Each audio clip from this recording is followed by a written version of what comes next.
Welcome, colleagues, to meeting number 28 of the Standing Committee on Foreign Affairs and International Development.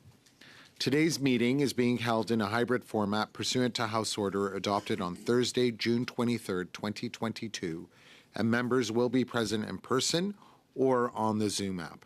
The proceedings will be published on the House of Commons website. For your information, the camera will always show the person speaking rather than the entire committee. As always, interpretation is available by clicking on the globe icon at the bottom of your screen. Moreover, when speaking, please speak slowly and clearly. When you are not speaking, allow me to remind you to put your mic on mute. I'd like to take this opportunity to remind all participants that screenshots or taking photos of your screen is not permitted. Pursuant to Standing Order 1082 and the motion adopted by the committee on Wednesday, September 21st, 2022, the committee commences its study of the security at the borders between Azerbaijan and Armenia, an issue that I know is of interest to all members here. Yes, Mr. Bergeron. Oui, Monsieur le Président, rappel au règlement. Je vais simplement m'assurer que, parce que je constate que les témoins seront en ligne, je vais simplement m'assurer que les tests de son ont été effectués et qu'ils ont été couronnés de succès. Okay. Yes, they have done a sound check, so we're all good to go, and everyone seems to be ready. So again, we're delving into the study that is of interest to all the members, and I would say to many Canadians around the country. It is my pleasure, of course, to welcome officials from the Department of Foreign Affairs, Trade and Development. But prior to doing so, yes. Okay, the prior. So we have with us here today two witnesses, Mr. Andrew Turner, who is the Director of Eastern Europe and Eurasia Division, and we also have Ms. Alison Grant, Executive Director, Security and Defense Relations. Now, before we ask the witnesses to provide us their testimonies, as a preliminary matter, given all the discussions we had last week, or maybe I should say Monday, my apologies, it was my understanding that there is a consensus that the schedule be changed somewhat. You will have all received the new schedule that has been put together by the clerk and the analysts. So is there consensus that insofar as the month of October... Point of order. When did we get a new schedule? Oh, my impression was, okay. Apologies, my bad. But yes, yes. Mr. Chair, maybe I could clarify. I think there is a consensus amongst all members of the four recognized parties here on this committee to agree to the calendar as you gave it to us last meeting till the end of October, that we would agree to the calendar as it was presented to the end of October, and that we would then have a subsequent discussion about what would happen after the end of October. And I believe there is a consensus on the committee to do that, and we thought if there is, we might as well seize it so that we can plan out the schedule for the next till the end of October. So I believe that is the consensus of all the members of the committee. Thank you very much for that. So I take it that there is full consensus that insofar as October is concerned, we go with the schedule as agreed by the members. So now allow me to welcome the witnesses, Mr. Turner and Ms. Grant. You each have 5 minutes for your testimony, after which we will invite the members to ask you questions. Mr. Turner, the floor is yours, and you have 5 minutes. Thank you, Mr. Chair. As my public service career began as a parliamentary page, in my case in the Senate, I always like to begin by commending Parliament for the opportunities that program offers to Canadian students. Mr. Chair, on September 13th, renewed clashes broke out between the armed forces of Armenia and Azerbaijan. Both sides blamed each other for the hostilities. An immediate high-level international engagement contributed to a ceasefire that came into effect on the evening of September 14th. Since then, the situation has remained tense but stable. Plus de 200 personnes, principalement des soldats, ont été tuées dans les affrontements, 135 Arméniens. More than 200 victims since the beginning of the war, 135 Armenian personnel and 77 from Azerbaijan. The recent hostilities were unprecedented in terms of intensity and represented the most serious escalation since the end of the 44-day Second Nagorno-Karabakh War in 2020. Ceasefire. However, the recent escalation was different as there were credible reports of Azerbaijani strikes inside Armenia well beyond the border. Azerbaijan justified its shelling as a response to Armenian provocations, including the alleged laying of Armenian-produced landmines in Azerbaijani territory.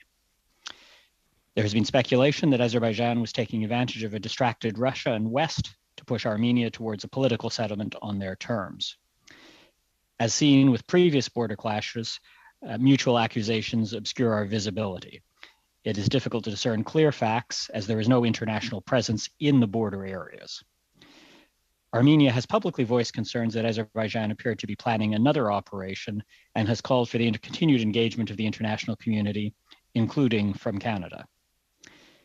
The immediate and high-level reaction of the international community was critical in calming the situation. These efforts included calls for immediate de-escalation and the need to frame a path forward between the two parties. The leadership of the United States and France undertook direct active engagement with the parties. European Council President Charles Michel and EU High Representative Joseph Borrell conducted calls with the leaders of the region, and EU Special Representative for the South Caucasus, Toivo Klar, traveled to the capitals of both countries. À la demande de l'Arménie, l'organisation du... At the request of Armenia, the Collective Security Treaty Organization launched an assessment mission to Armenia, which began last week. In multilateral forums, the OSCE held a special meeting of the Permanent Council on September 13th. The UN Security Council held 2 meetings on the situation, closed meetings on September 14th and 15th. But the work of the Minsk Group, co-chaired by France, the United States, and Russia, has increasingly been sidelined. The EU has been playing an increasingly active role that has gained some traction.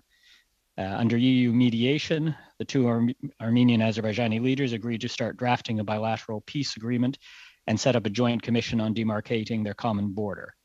These efforts have been continuing, with further meetings planned for this fall. It remains to be seen how recent events will impact this process. Le Canada a immédiatement réagi à l'escalade des hostilités. Canada immediately responded to the escalation of hostilities by expressing its deep concern and calling for calm, with a social media post on September 13th calling for de-escalation, respecting the ceasefire, and a return to dialogue. Minister Joly spoke to her counterparts from both countries. She held a call with Armenian Foreign Minister Ararat Mirzoyan on September 15th and a call with Azerbaijani Foreign Minister Ceyhun Bayramov on September 17th. Expressed condolences for the loss of life, welcomed the ceasefire, urged for further de-escalation, continued respect for the ceasefire, and stressed the importance of meaningful dialogue. She underlined that the reports of Azerbaijani strikes in Armenian territory were especially worrying, in particular damage to infrastructure and civilian casualties, reiterating the importance of territorial integrity and the unacceptable use of force. She stressed that there is no military solution to this conflict. Canada remains ready to support measures to stabilize the situation and to encourage negotiations for a comprehensive peace treaty.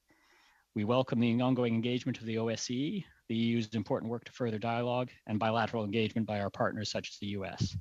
We continue to monitor the situation and to engage directly with the parties, encouraging them to continue working together with international support to build mutual confidence at this sensitive time.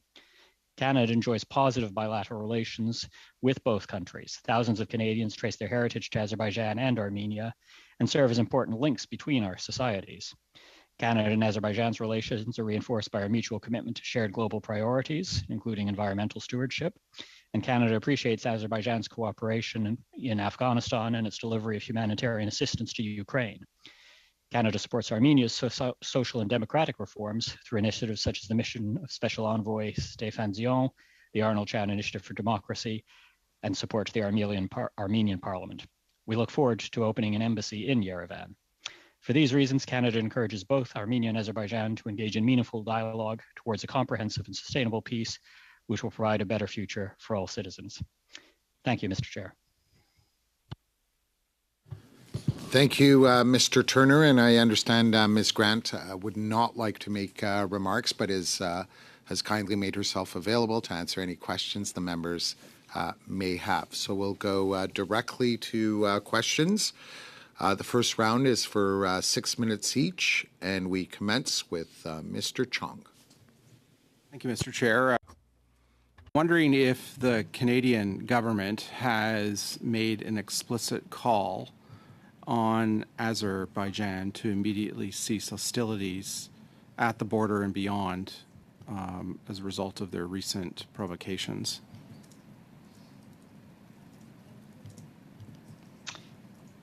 Minister Joly has called for the immediate end of all hostilities in the full respect of the ceasefire.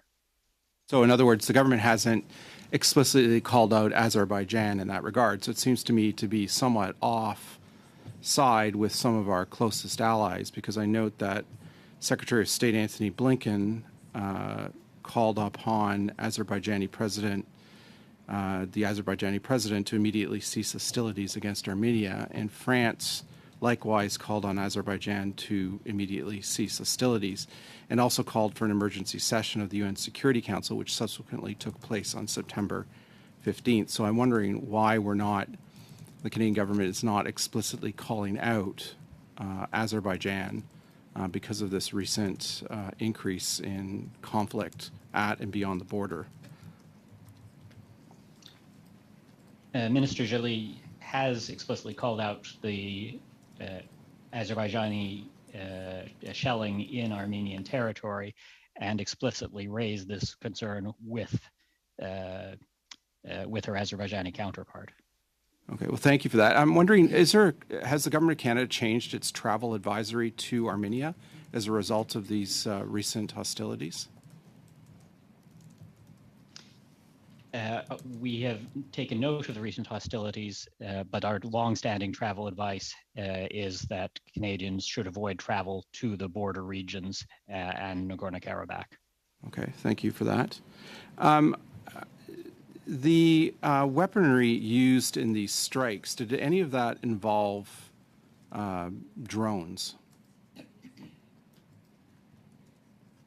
So I'll defer to Alison on that question.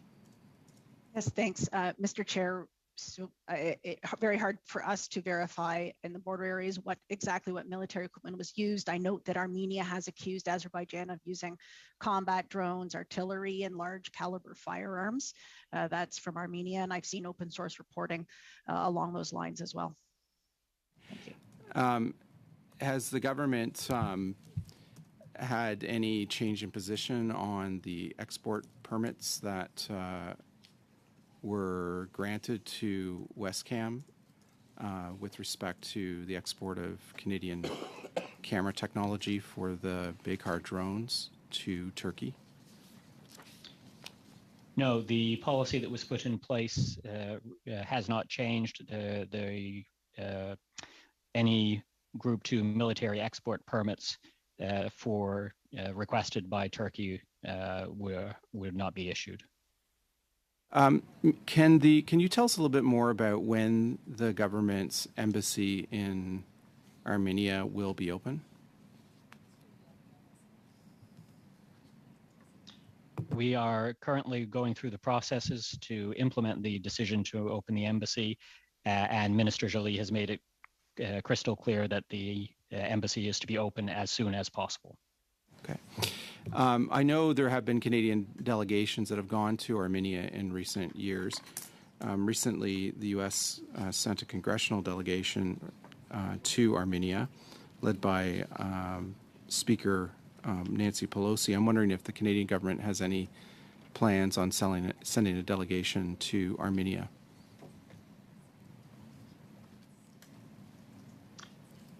We have regular visits from our embassy in Moscow, which is accredited to Armenia. At the moment, I'm not aware of any other plans that are scheduled, but certainly as COVID has lifted, it becomes easier to have travel. We just hosted a visit from the Armenian deputy foreign minister to initiate bilateral consultations. And so given that we hosted the first round, the expectation would be that we would travel to Yerevan for the next round. The last question I have is, I know that Ursula von der Leyen recently visited Baku in Azerbaijan this past summer, and she visited with a specific intention of talking about energy security, seeing that Azerbaijan is a significant oil and gas producer in Eastern Europe and in the Caucasus. I know that the current government, the Trudeau government, struck a working group with the European Commission, with Ursula von der Leyen, I believe it was in March of this year, between Canada and the European Commission or European Union, that was to focus exclusively on how Europe and Canada could work more closely together on natural gas exports. Can you tell us if there's any discussions that have been taking place about the interplay between energy coming from Azerbaijan for Europe as opposed to Canada, and how that working group relates to the work that you are doing in global affairs on the Armenia-Azerbaijan file? I can say that Azerbaijan's role as an energy supplier is particularly important in offsetting some of the disruptions we have seen caused by Russia's illegal, unprovoked, and unjustifiable invasion of Ukraine. But I'm not involved in the detailed working group discussions, so I don't have any further information in terms of the detailed talks. How much time do I have left, Mr. Chair? If you're over. I'm over. Okay, well, Yes. Thank you very much. I appreciate those answers. Thank you, Mr. Chong. We now go to Dr. Fry. Thank you very much, and thanks for the update. As you well know, the talks under the Minsk process has been going on with regard to Azerbaijan and Armenia. However, as we well know, when the 2020 agreement had been brokered, Russia played a huge role in that. Now, given that Russia has a defense agreement with Armenia, and given that Azerbaijan and Turkey have been closely aligned, and we know the longstanding geopolitical history between Turkey and Armenia, should any of those two peoples, that's my first question, should either of those two groups be involved in this kind of negotiation?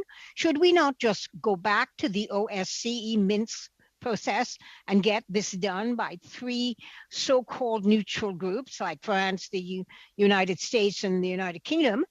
Should that be what we're talking about? Because this was a very short-lived 2020 ceasefire, and the 2,000 troops that Russia was going to be putting in there to make sure that peace was being kept and that the corridors were kept open actually didn't work, because Russia is now totally distracted by their war in Ukraine. So what do you see as a process to move this agenda forward? Because, you know, there has to be some way. I mean, I know that the European Council and the European Commission has been involved in this, but in theory, this has always been under the OSCE agreements and process. So what do you see as the best way to talk about ceasefire, to deal with looking at a process, and to deal with looking at certain agreements, given the history with Russia and Armenia and the history with Turkey and Azerbaijan and the failed 2020 agreement? So certainly the fact that the invasion of Ukraine has put the three Minsk Group co-chairs on different sides has greatly complicated the work of the OSCE Minsk Group. So what I will do is I'll turn over to my colleague Alison, who deals directly with the OSCE, to answer in more detail. Thank you. And Mr. Chair, certainly the OSCE has been the preeminent regional security organization managing this conflict, or trying to manage the conflict, for decades. It is, however, quite sidelined at the moment. We will always support the OSCE, and we will continue to advocate for a role, but it is sidelined due to current realities. Azerbaijan really rejects any much engagement from the OSCE at this point. They believe they haven't helped solve the conflict in the last 30 30 years. It's their position. Also, Russia has not been engaging constructively as a Minsk Group co-chair since their invasion of Ukraine in February. There are, however, a number of other mediation tracks by our partners. The EU is quite involved. They had a surge in mediation efforts last April, where they brought leaders together, and foreign ministers also agreed on setting up a border demarcation commission. That progress has now been stalled with the current hostilities, but we hope that we can get back there. So we certainly support the EU's work as well as the OSCE's in trying to solve the conflict. We also have partners such as the United States and France who are actively trying to mediate and meeting all parties involved. Thank you. Can I ask if too many cooks are spoiling the broth here? If too many people talking to try and negotiate something, shouldn't there be one negotiating process that is supported by everybody? And my other question with regard to Turkey and Turkey's role as a supporter of Azerbaijan, how is that playing in the region? I'll answer the question, Mr. Chair, on the parties and turn over to my colleague, Mr. Turner, on Turkey, the role of Turkey. I think that indeed there are a number of different mediation tracks on the go, but as the UN, United Nations representative mentioned last week, they support all the various mediation tracks going on. We hope for success. Sometimes it's helpful to have a couple different channels. There are a number of countries that are involved, and despite the difficulties we have with Russia and the tensions and its lack of constructive engagement, it is obviously a major power in the region, and as well signed the trilateral agreement that ended the 2020 war and that is being implemented now. So be difficult to move forward without their involvement in some way. Have they deployed the 2,000 troops that they said they would to keep peace? Yes, have they been deployed? Yes, they were after the end of the 2020 war. Yes, but are they still there, or have they been redeployed to the Russian war with Ukraine? Mr. Chair, the Russian so-called peacekeepers are still located in Azerbaijan. I have seen some reports of redeployments out. Again, open source, I've seen it. I wouldn't be surprised if there have been some levels of redeployments, but the peacekeepers are still stationed in Azerbaijan. Thank you. So do I have time, Mr. Chair, to get an answer from Mr. Turner with regard to Turkey? 30 seconds, Dr. Fry. All right, Mr. Turner. While we obviously had concerns with Turkey's role in the provision of the drones, in all of our discussions with Turkey, they have emphasized they are working to encourage Azerbaijan and Armenia to resolve differences through dialogue. We are also encouraging them to continue the progress we have seen with regards to normalization talks between Armenia and Turkey. Turkey's overall role continues to be that of a strong NATO ally, playing a vital role in helping manage the response to the Ukrainian crisis, including a key role in negotiating the grain initiative. So we continue to work very closely with Turkey as a NATO ally and partner. Thank you.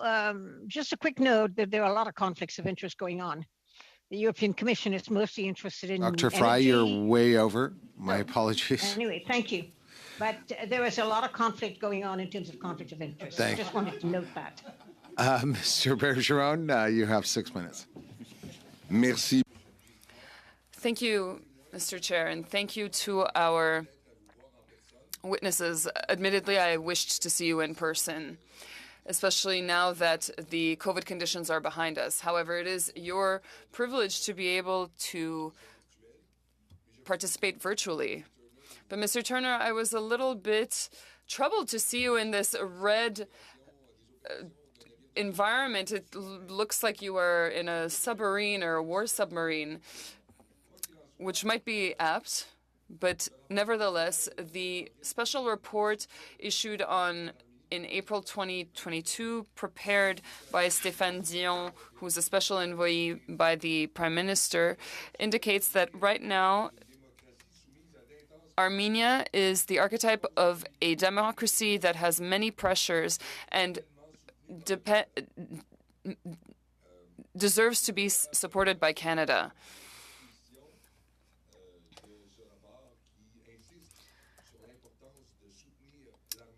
the report also indicates that there should be that it stresses that Armenia should be supported by, as a young democracy, by a country such as Canada. Of course, there is talks of opening an embassy in Yerevan, and I would like to touch on that a little bit. But other than that, what other measures will Canada be putting forth in order to support Armenia? Alors, je m'excuse pour le couleur. C'était un fait just. I apologize for the color. I try to have the sun's natural light, but it is a little bit overcast today. As I've said, also, I would also like to return to the parliament in person.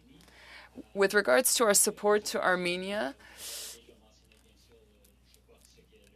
what you've mentioned is the decision to open the embassy, which we are working on, and we want it to happen as quickly as possible. We have also started bilateral consultations. Those were recommended by Mr. Dion, and the Deputy Minister of Foreign Affairs of Armenia was actually in Ottawa to talk about that. And we are talking about different initiatives, of course. We also have programs in place. For example, the initiatives for democracy that encourages democracy in civil society. It is increasingly important. There are 5 projects that we will be supporting this year for more than $200,000. There is work being done in order to support the Armenian democracy, and we are continuing our talks in order to continue this work.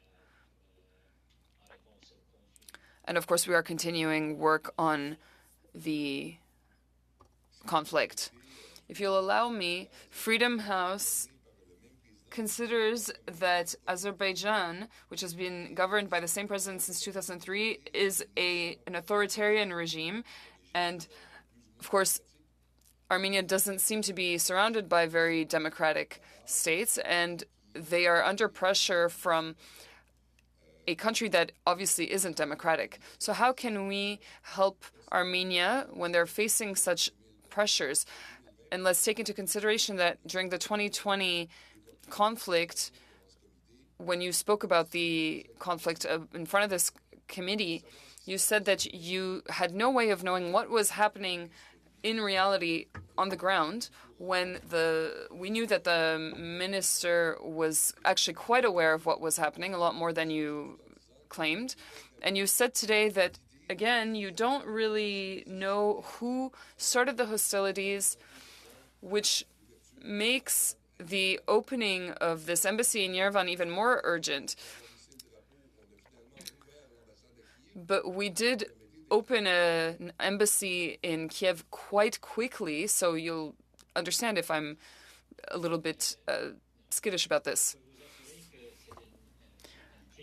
I can assure you that it is a priority to open the embassy as quickly as possible, and we are doing everything in our power to make it happen quickly. It is an immediate directive from the Minister Joly.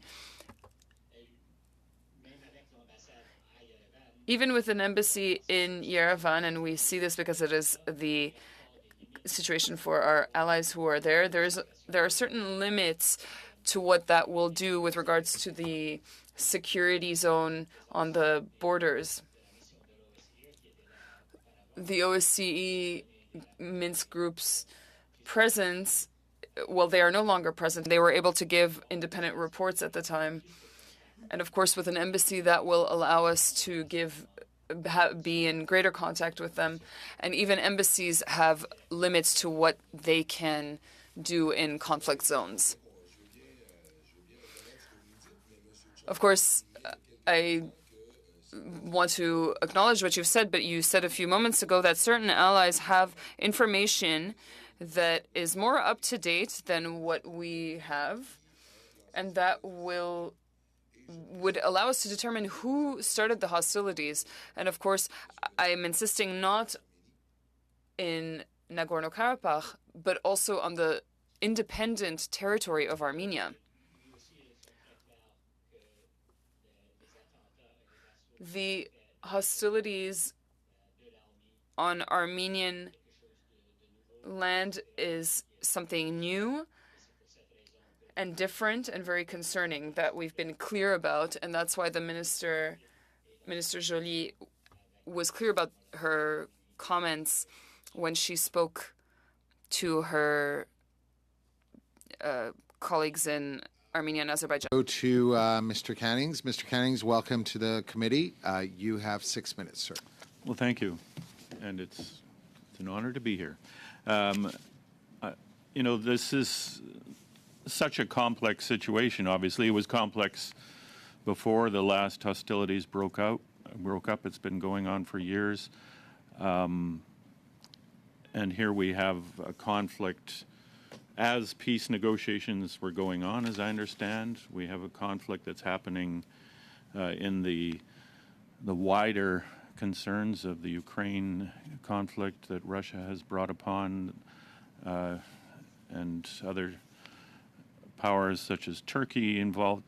I guess what I'm trying to understand here is, both from the Canadian perspective, is what would an acceptable, at least, or perhaps ideal peace agreement look like from the Canadian perspective, or both from Armenia and Azerbaijan? What are they looking for, and what do you think would be acceptable to them, and what are the prospects of hopefully coming up with a peaceful agreement without further conflict? Mr. Chair, for Canada's perspective, the ideal agreement would be one that satisfies both Armenia and Azerbaijan. They are the two parties involved. They are the ones who need to sit down and come to agreement. So the international community, in whatever mechanism, be it the OSCE Minsk Group, be it the efforts the EU are doing, be it something through the UN, whatever the channel, we and including with Canada, would be there to support and create the conditions that would allow that bilateral discussion to take place. The specifics would be up to the two countries to decide. I think obviously it is a very difficult issue. It has been going on for decades, as you say. But what we have grounds for optimism on is that both governments have explicitly stated they are interested in resolving it. With the impact of the conflict, that has changed some of the dynamics that had been frozen. Again, it in many ways, Nagorno-Karabakh was almost the stereotypical example of a frozen conflict.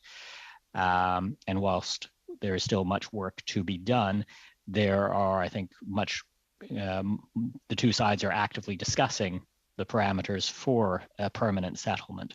So again, there is there is always the risk of these flare-ups and these tensions, and that's why I think it's important for Canada and for all of our allies to continue to reinforce to both sides the need to avoid violence, to keep de-escalation, so that there is time for that peace agreement to be reached. And considering that, one of the main concerns in this latest conflict is the fact that Azerbaijan was attacking Armenian territory, is there any immediate and perhaps intermediate timeline concerns about, certain vulnerable populations? Are there certain ethnic groups within that area that might be targeted, or women and children? What are the real concerns there? Mr. Chair, I think the overall concern is simply the risk of further violence, which could have tragic consequences for all of the groups that you have mentioned. Even if the conflict were limited to purely military targets, that in and of itself would be tragic. But the risk of damaging civilians of whatever background is something that should definitely we want to try and see avoided if at all possible. And that's why we continue to emphasize this importance of moving forward with dialogue efforts. And again, one very specific thing that is one of the causes of these flare-ups is the uncertain situation of the border. And so one of the causes for optimism in recent months has been the fact that the two countries have been sitting down on several occasions to have discussions about clear border demarcation, because that has the potential to make the resolution over the longer term much more positive, as well as to limit the risks of any disagreements or confusion over the situation as it currently stands spilling over into conflict. Mr. Chair, do I have any time left?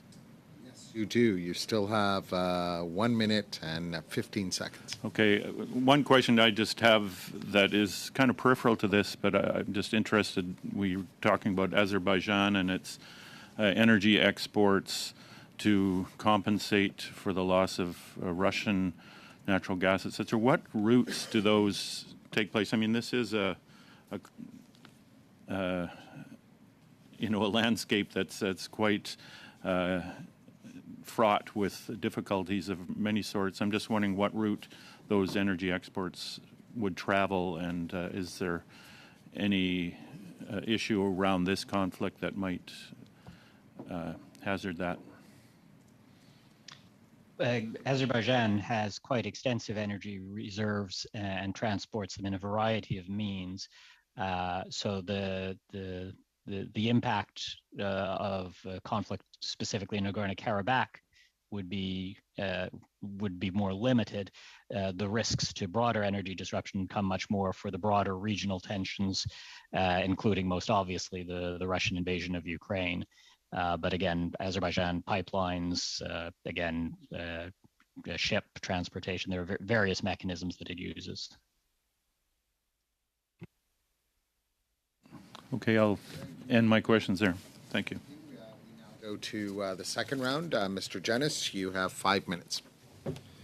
Thank you, Chair. Thank you to the witnesses. So I want to just put a really fine point on this. And Mr. Chong raised these issues. Is there a difference between Canada's position and, say, the U.S.'s position with respect to this latest round of conflict? Does Canada agree with all of the statements the U.S. has made on this, or does Canada have a different position than the U.S. on this?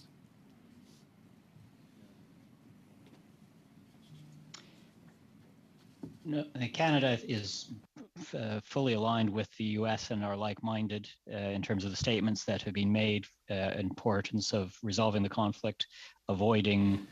Sorry, I want to sharpen this though, because I mean, respectfully, it sounds like you're choosing your words carefully, but not necessarily directly answering my question. My question isn't about sort of general alignment, but does Canada agree with all the statements that the U.S. has made with respect to this, or does Canada have a different position than the U.S. or disagree with some of the statements the U.S. has made? Canada does not disagree with any of the statements that the U.S. administration has made, and again, no. So yes, the short answer is yes. We would agree with the U.S. position. Perfect. No, that's a good answer. Thank you. Is the same true in terms of the French position? Again, yes, for all of the statements I have seen, yes, I would say we are fully aligned with the French position. Okay, thank you. So the U.S., France, and the U.K.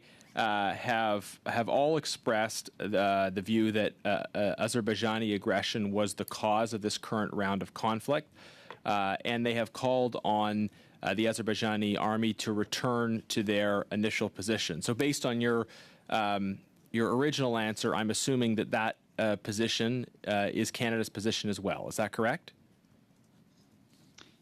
Yes. So I don't know that we have explicitly referred to troop movements. However, we have consistently referenced the importance of respecting the ceasefire agreement, which had the troop positions spelled out. So whilst we would, again, I don't believe we've made any explicit statement that by our support of the ceasefire agreement, then yes, that would be the case. Yeah.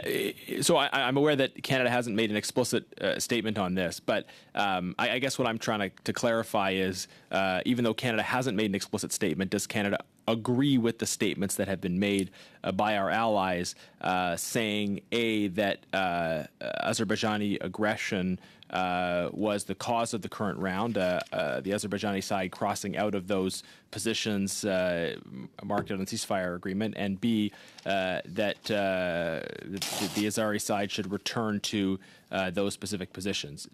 I gather the answer is yes, but I just want to confirm again. That Canada's position is to agree with those statements that have been made by our allies. Sorry, we certainly would agree with the importance of troops returning to the positions. The one area where on the first point would be, again, just given the uncertainty of what specific trigger the conflict or this round of conflict,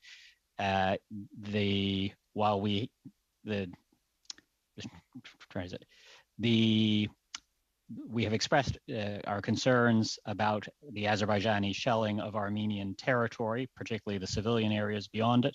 So that is something that Azerbaijan has done that we have expressed concern about. But again, in terms of the question of what happened that triggered this and where the provocation came from, again, given we don't have visibility on the specifics in that area, that's not something that we have we are not in a position to be able to assess. Okay, so you would acknowledge that the Canadian position, at least with respect to who is responsible for triggering the current round of conflict, that the Canadian position is different from the U.S. and the French position. The U.S. and the French are saying that this was triggered by the Azeri side, and the Canadian position seems to be, we don't know. Sorry, in terms of the specifics of who shot first, yes, we are not in a position to make a clear determination. However, we are clearly concerned by the fact that Azerbaijan did launch attacks into Armenian territory. Is it fair to say that you would typically believe that the U.S. and the French assessment is correct, or do you have any reason to doubt their assessment? No, we do not have any reason to doubt the assessment of our allies. Wow.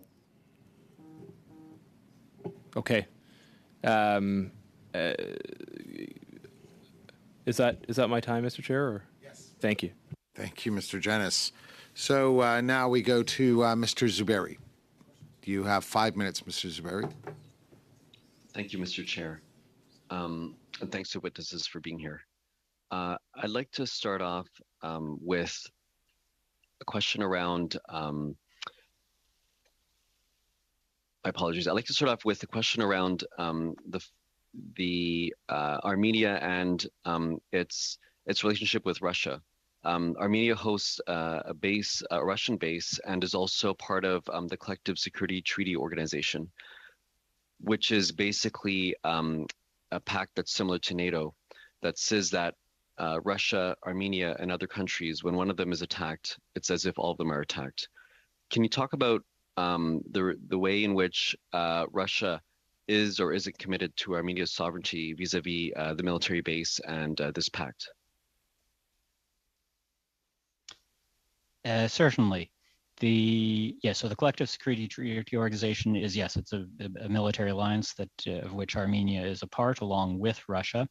Russia has long maintained a military presence in Armenia, and of course we now have the peacekeeping mission in Nagorno-Karabakh as a result of the 2020 ceasefire. In response to the latest outbreak of fighting, Armenia had requested support from the Collective Security Treaty Organization, and they have sent out a mission looking into the situation.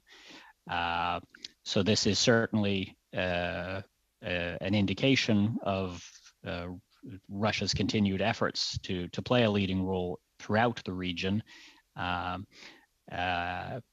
also, of course, we've seen that Armenia has, in recent years, taken very significant steps to reform, to promote democracy, and to develop its own policies, which we are seeing in important areas, including Armenia's consistent refusal to endorse several of Russia's positions with regards to Ukraine.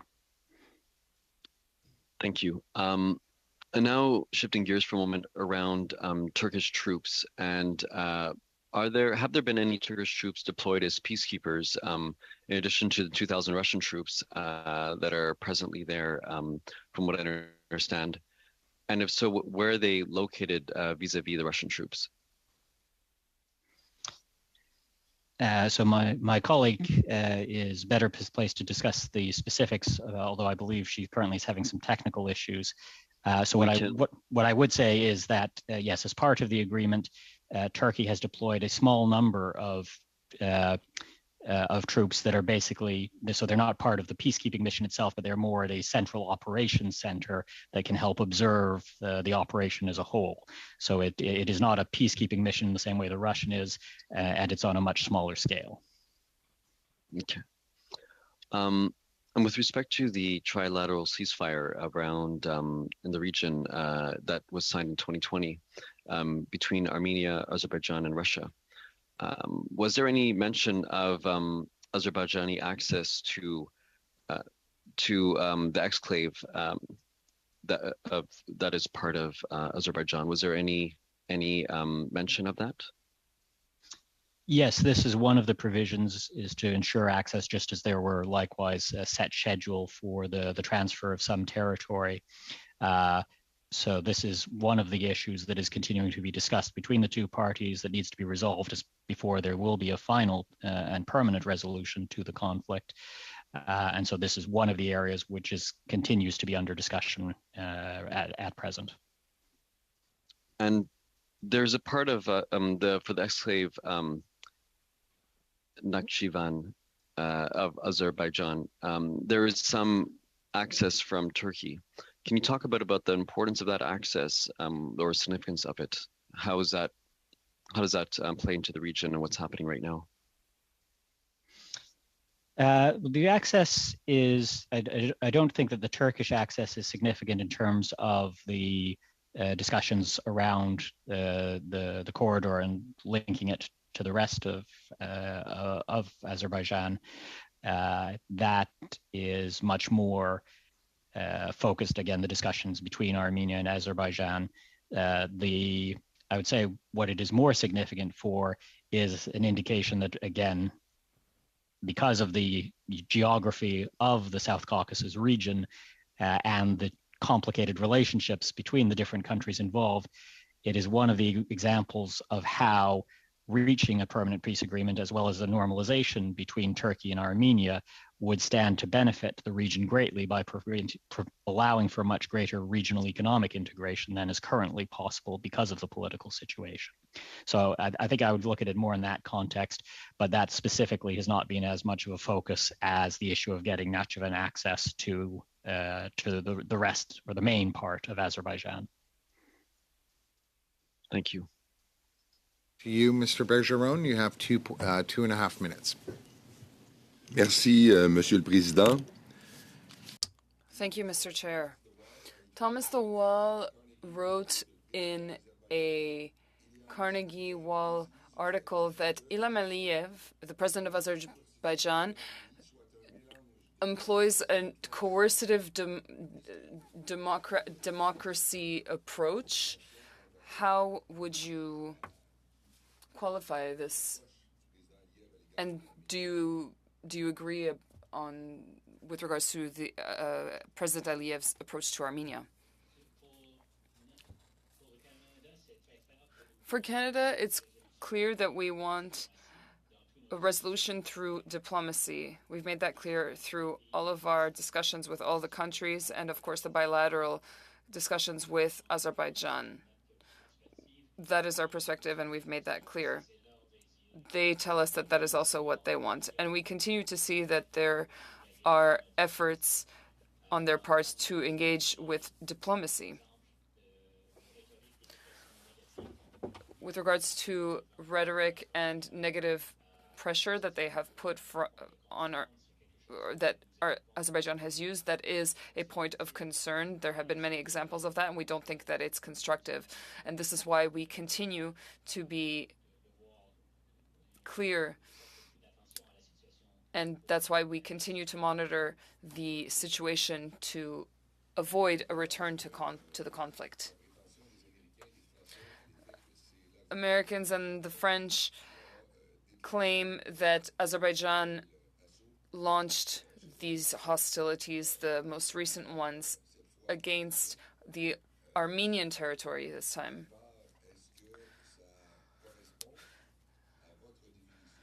Does that align with your definition of this willingness, supposed willingness of the two countries to participate in diplomacy? Or does it not support Azerbaijan's position as defined by Thomas the Wall? I think once again that indicates how difficult the situation is and confused it is. It's not very clear. There is no agreement from both sides with regards to the borders. One side thinks that the other one is launching an assault while the other one does nothing. And this is why we are putting the emphasis on discussions, diplomatic discussions, in order to resolve this problem. As the minister said, the attacks this time on Armenian territory were particularly concerning. Thank you. Ms. Grant back. Terribly sorry for the technical challenges you've been facing, but My apologies. thank you for returning. We now go to Ms. McPherson. You have 2.5 minutes. Thank you, Mr. Chair. I thought you were saying that you're happy to have me back. Fortunately, that wasn't. Thank you, Mr. Bergeron. I am. Thank you. Thank you both for being here. Thank you all for being here and for answering our questions this evening. One of the things that I'm very interested in, and I think we all are considering what's happening in Iran at the moment, what we're seeing happening in Afghanistan and around the world, is the protection of women's rights. Canada, of course, has a feminist international assistance policy. We are supposed to have a feminist foreign policy. We don't have that in place yet. But can you tell me what Global Affairs Canada is doing, what we are doing as a government to ensure that the premise of the feminist foreign policy is being put in place as we deal with this conflict? Certainly, I can speak a bit to what we are doing in our bilateral relations with both countries, and then I can turn to Alison for anything more specifically through the OSCE or other angles.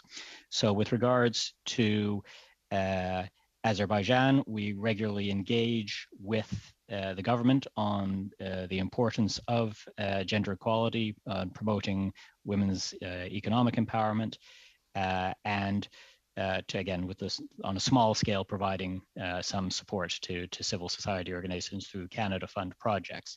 For Armenia, we have not only the Arnold Chan Initiative for Democracy, which again, this particularly are all of the projects involved in it are focused on women, be it either economic empowerment or political engagement. But also we have the broader support for the parliamentary administration and ensuring that gender equality is factored in there. It also is a regular item of all of our discussions, including in the most recent bilateral consultations. So I'd stop there and turn to Alison for anything to add from her side.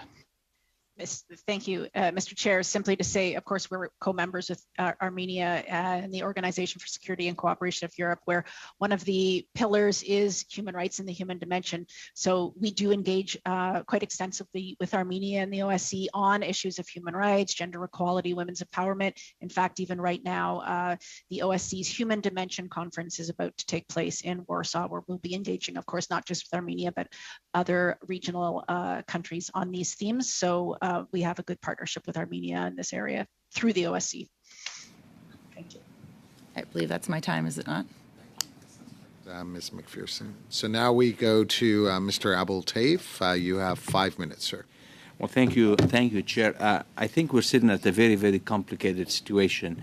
I don't know if we've ever seen in the recent history as complicated as one. For example, we have our European allies. They, on one side, they want the energy from Azerbaijan. On the other side, they want to protect democracy for Armenia.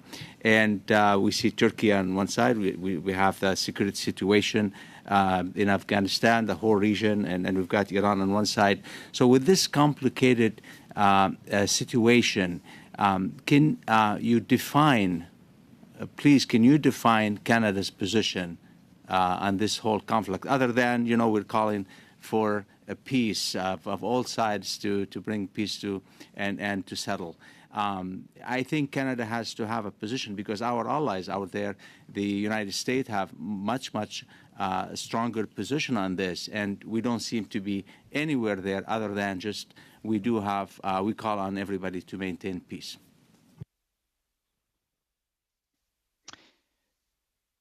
Well, Canada has had a long-standing position on the conflict, which is to support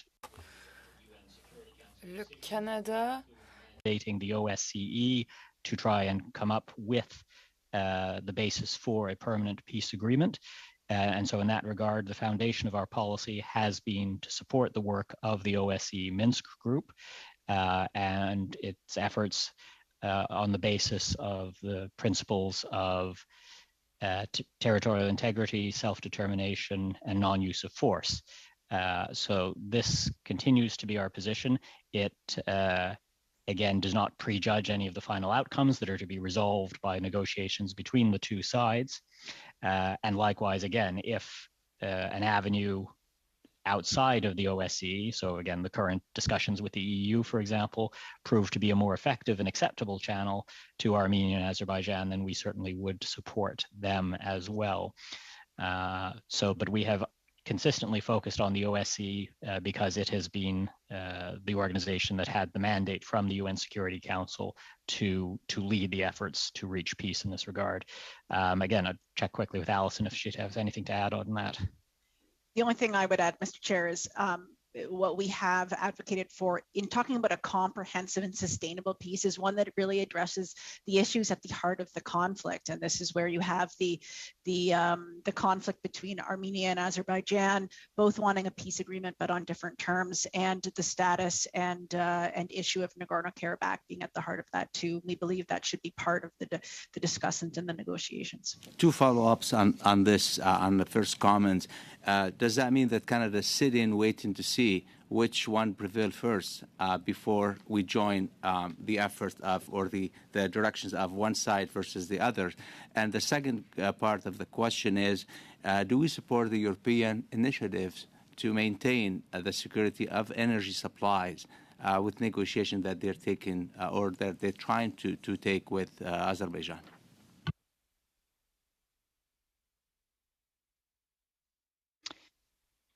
So with regards to the first question, again, Canada has made it clear that we support all of the efforts to achieve peace, whether it's being led by the UN, whether it's being led by the OSCE. So we're not giving preference to one option versus the other. We're happy to support whatever option has the most traction. And in some cases, some discussions will be more effective in advancing certain issues in certain areas compared with others. So from our perspective, the issue is not what is the channel used so much as what leads to the best outcome. And certainly with regards to Europe and energy security, again, we're not privy to specific details of what is being discussed, but certainly we, broadly speaking, are in favor of increasing European energy security and reducing its dependence on Russia. Okay. Anything would you like to add, Ms.? No? Final, I have 30 seconds. I can. 20 seconds. 20 seconds. So if we can name this, there's no position, really.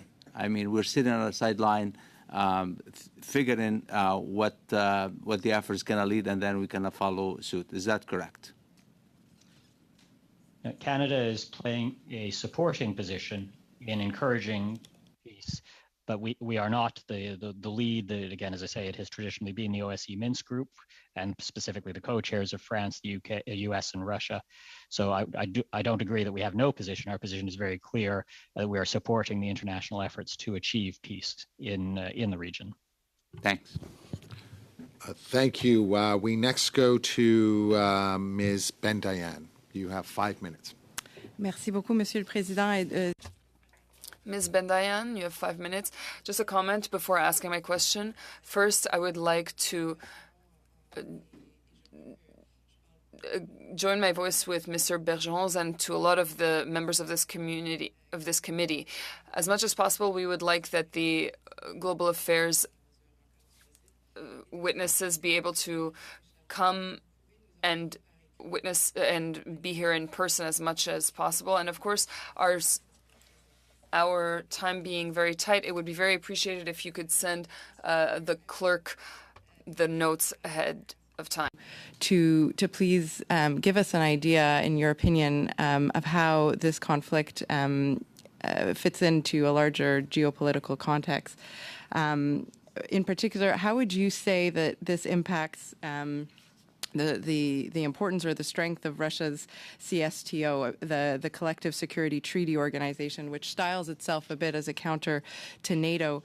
Armenia is part of that group, and Armenia specifically called for military assistance from the CSTO, but was rebuffed.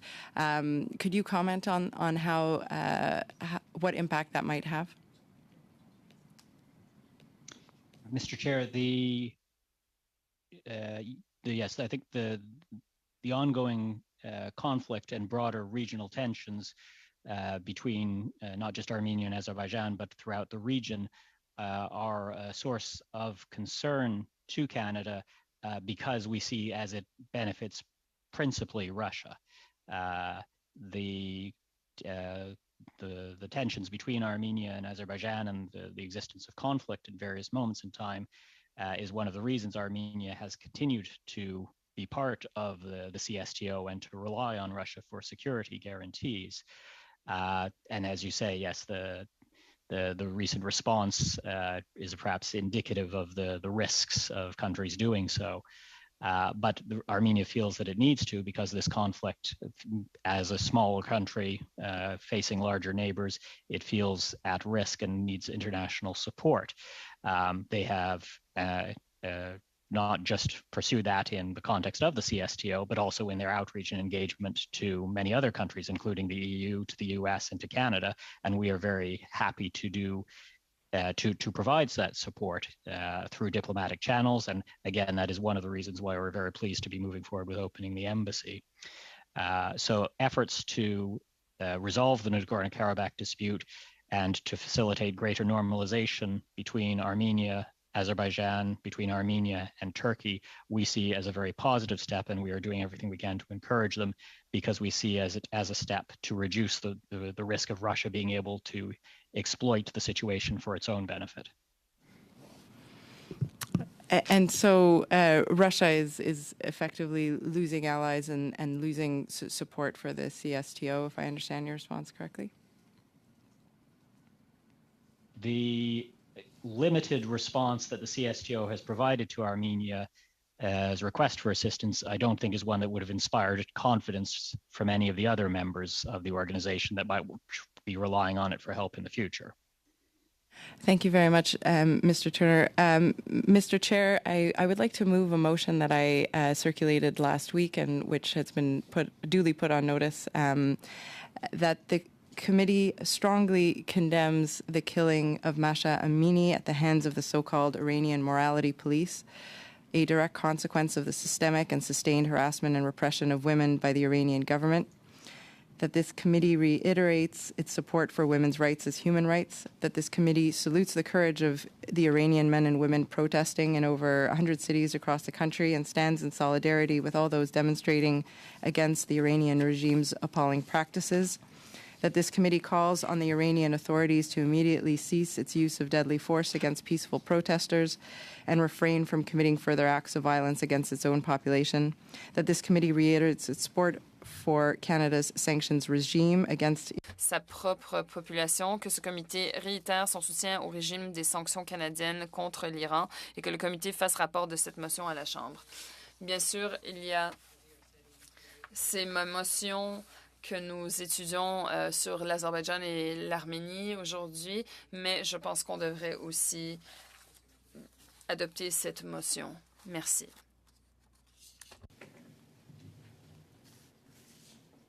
Yes, Mr. Janice. Well, thank you, Mr. Chair.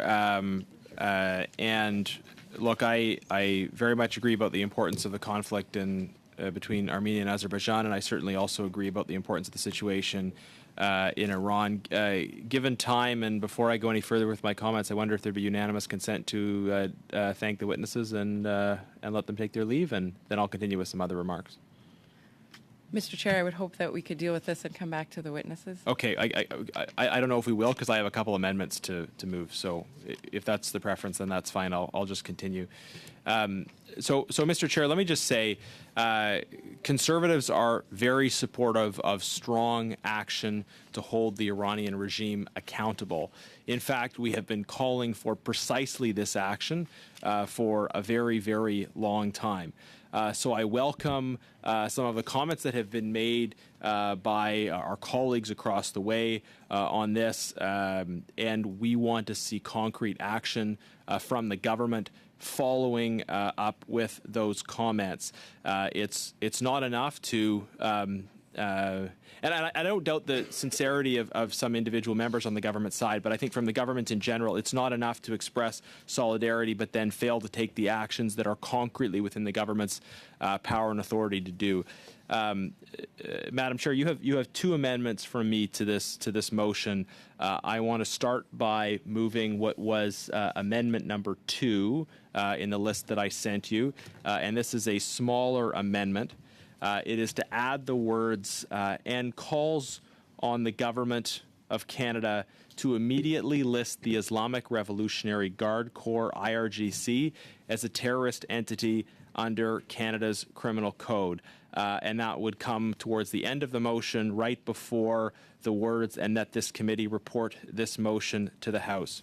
A couple comments about this. The House voted in the majority more than 4 years ago to immediately list the IRGC as a terrorist entity. That was before the downing of Flight 752. That was before the murder of Ms. Amini. And yet that was also still, even 4 years ago, after so many horrific crimes had been committed by the regime. A majority of the House, including the Prime Minister and the Cabinet, voted for, it was my motion actually, to list the IRGC as a terrorist entity. And yet in 4 years, the government has failed to act on that. So now we hear discussion of additional sanctions being proposed by the government. And I will add as well that we haven't seen anyone yet sanctioned under the Magnitsky Act. Hopefully those were the sanctions that the Prime Minister was referring to, although we haven't heard specifics. So this is a very narrow, very specific amendment that speaks precisely to something that the government has previously voted for but hasn't acted on. And maybe just in conclusion on this amendment, I will say that I believe it was a previous version of the Foreign Affairs Committee that actually reiterated that call at the end of that same Parliament. So this is something this committee has called for. This is something that Parliament has called for. So I hope we'll get support from all members for this important amendment. Thank you. Mr. Janice, we now go to Ms. McPherson. My comments were on the original motion, not the amended motion. Okay, so we next go to Mr. Oliphant. Thank you, Mr. Chair, and I will speak. I was going to speak on the motion as well, but I will speak on the amendment. And I have concerns with it because I think that this amendment demands more attention. I think that for our committee now to seriously take this motion and take it to the House requires that we understand all the implications of it that I'm not sure even I do, having studied it. I want to know what effect that this sanctioning, it's more than sanctioning, this listing of the Islamic Revolutionary Guard Corps would have on citizens in Canada who have had military experience with Iran and now have lived in Canada for some time. I would want to know what impact it has on the reality of the situation and whether or not it actually will help in the current context of what is going on. I'd like to have more information, more context. As people know in this room, we don't have a mission now in Tehran. That was closed by a previous government, which we have understood as an important closure. And diplomatic relations are now very difficult for us in Iran to understand exactly what's going on the ground. We are working with allies and like-mindeds to understand the very difficult situation with activities going on in dozens of communities around Iran in response to Ms. Amini's death, as well as the death of a few dozen other protesters who have been in solidarity with her. And it's, I think, really important for us to take this very seriously. And I think I would like to sleep on it, even though I believe that the motion that Ms. Bendayan has put forward is critically important. I would, at this time, move that we adjourn debate on the amendment.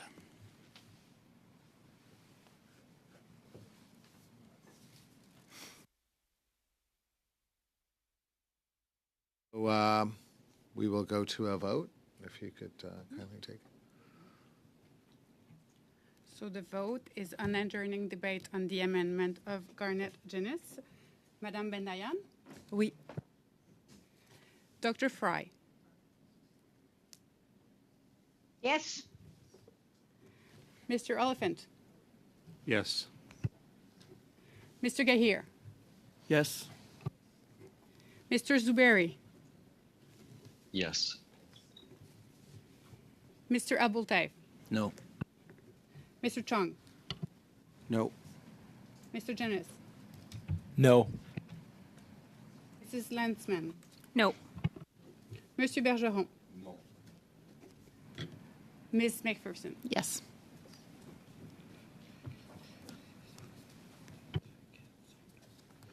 So it's 5. Point of order, Mr. Chair. Yes. I wonder if there would be, in light of our scheduled plans for next week, unanimous consent to seek to schedule an additional meeting this week in order to finish the debate. Mr. Oliphant carried the majority of committee in terms of wanting to sleep on it. But I would like to be able to come back to this motion, given the urgency that's been stated, later this week, rather than need to cut into some of our planned business for next week. Unanimous consent to that?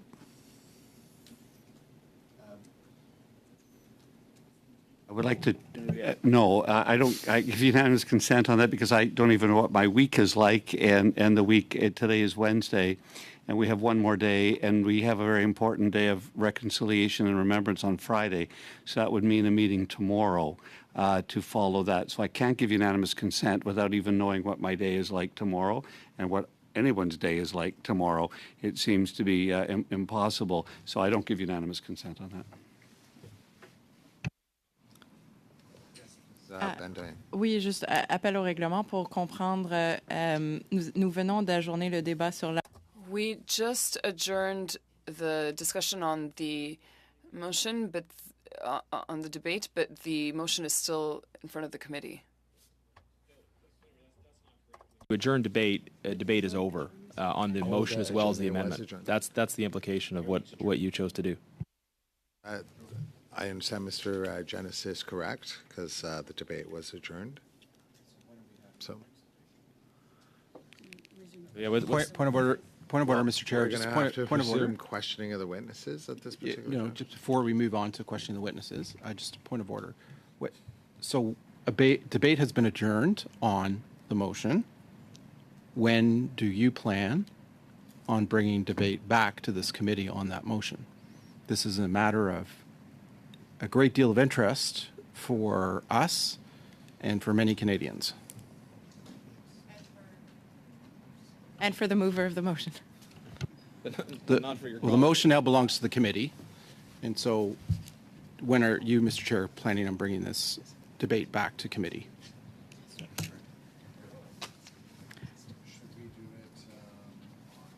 Monday evening, after we've heard from, after we've gone through the report. Did I believe it? Mr. Chair, respectfully, isn't it up to the mover of the motion to decide when they would Point of bring order, back their own point motion? of order, Mr. Chair. No, it's the motion belongs to the committee. Once the motion has been moved, it belongs to the committee as a whole. So you, Mr. Chair, being our chair, I'm asking you when you plan on bringing it back. Setting aside time after Monday's testimony, I think, to me, would make sense. If I was other members asking of the committee clerk, agree. just for clarification, if I move the motion and it is adjourned, is it up to now the committee or is it up to the mover of the motion? I was asking the clerk. Committee now. It's up to the committee now. Yes. Just after. So, Mr. Chair, just on the point of order, I think if members of the committee are amenable to it, after we hear from the witnesses on Monday's meeting,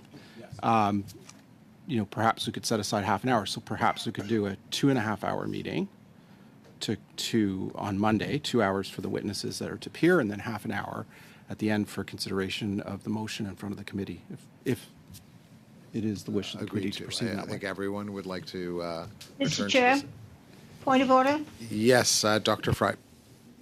I don't know that we can, while I hear what Mr. Chong is saying, can suggest that we will go to a 2.5-hour meeting unless the clerk is able to tell us whether we have the option to do so, because the resources, et cetera, for a 2.5-hour meeting means that we have to get permission from the powers that be to have a 2.5-hour meeting. So first, we should see if the clerk says we could, and then the committee should decide if it wants to go to 2.5 hours. You, Dr. Fry, you've raised a significant issue. The clerk has advised that she will certainly look into that, and she will provide confirmation as to whether resources will be available after the 2 hours our committee will be meeting on Monday. Thank you. Mr. Bergeron.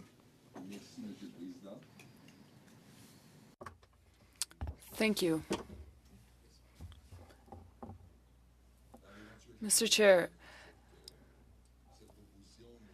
if this suggestion didn't come through, would we not be able to listen to the witnesses for an hour and a half and then reserve 30 minutes for the study of this motion? And I would just like to mention that I opposed the adjournment of the amendment because I did not have an opportunity to speak to the amendment. Thank you.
Thank you, Mr. Bergeron. Yes, on On Monday, we will be examining reviewing, I should say, the vaccine equity report. So in the event resources are not available after 2 hours of committee meeting, we will adjust that. We will go over the report for only an hour and a half and then return to this amendment. Mr. Chair, just if you could clarify in terms of the calendar, because the calendar that we had agreed to up till the end of October had the Gazprom study on the Monday and then vaccine equity report on the Tuesday. So are we flipping those around then? Are we going to hear on the Gazprom study on the Wednesday? Yes, that's what I actually referenced when we first commenced this committee. Okay. The clerk and the analyst did take into consideration some of the suggestions that were made. They also looked at the availability of witnesses for the turbine study, and so they moved these. Okay. So independent of this question around the Iran motion, were there any other changes made in terms of the October calendar or not? Because it had been approved as originally sent around. Not for, if I'm mistaken, I don't think there's any other changes for October. Okay, excellent. Well, one second, allow me to confirm that.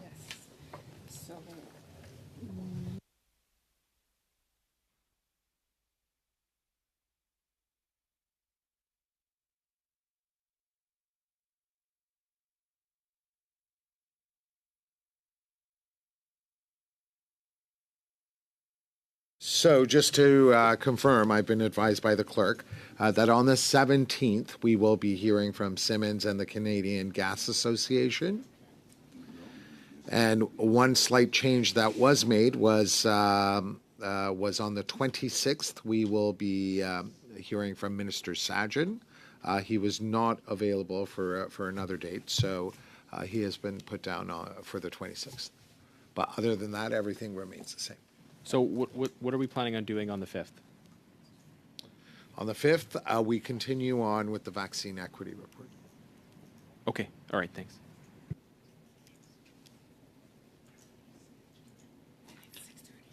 Sorry?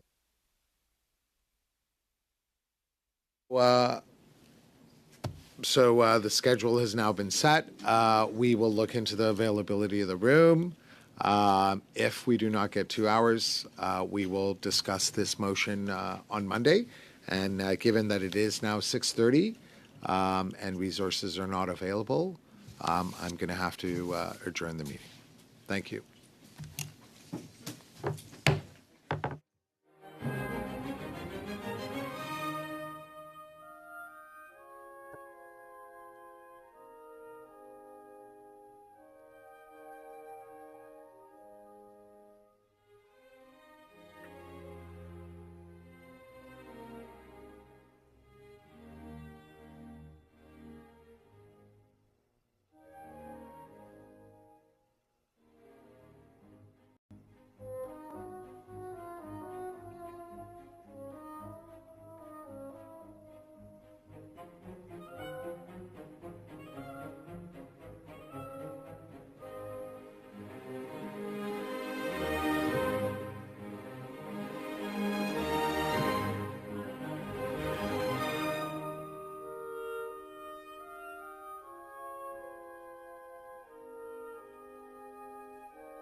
Thank